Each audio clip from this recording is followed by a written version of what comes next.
Jeudi 1er octobre 2020, chers internautes, bienvenue à cette nouvelle édition de la revue de presse sur JDC Plus TV. À la une de quelques tabloïds parus en kiosque ce jeudi, l'an 1 du grand dialogue national. Nous commençons par Diapason qui indique que la grand-messe s'est tenue au Palais des Congrès de Yaoundé du 30 septembre au 4 octobre 2019 et un an après, l'hebdomadaire pratique de l'emploi, de l'économie et des finances fait le bilan des faits et des non-dits en rapport avec cet événement historique pour le Cameroun. Du côté de Défi Actuel, retrouvez le dossier de la rédaction sur le bilan de cet événement qui a réuni les membres de la société civile, les partis politiques, les autorités religieuses et traditionnelles, la diaspora camerounaise et autres acteurs de la paix avec un seul but, trouver des solutions à la crise anglophone qui entre dans sa 4e année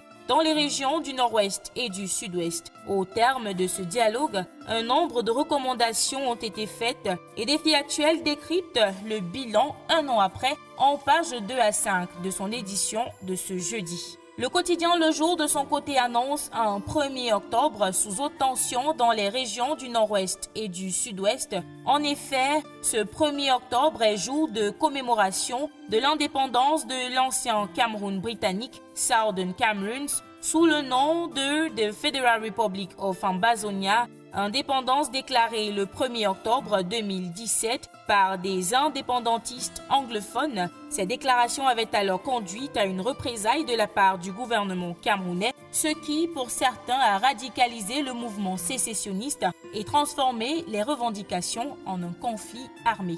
Loin de la politique, parlons éducation avec Cameroun Tribune qui relaie les assurances du gouvernement camerounais en ce qui concerne la rentrée scolaire et académique 2020-2021. Entre autres, instauration des cours en présentiel et à distance, tant au secondaire qu'à l'école primaire, la création des centres d'apprentissage à distance dans les chefs-lieux des régions, l'élaboration des supports pédagogiques tels que les livrets d'activités au profit des élèves des zones reculées, la désinfection des salles de cours et le renforcement des mesures barrières contre la COVID-19 dans les établissements scolaires et campus universitaires. Telles sont les principales mesures annoncées hier mercredi 30 septembre au cours d'un point de presse donné par le ministre de la Communication René Emmanuel Sadi en présence de ses collègues en charge du secteur de l'éducation au Cameroun. Plus de précisions en pages 6 à 7 de Cameroun Tribune,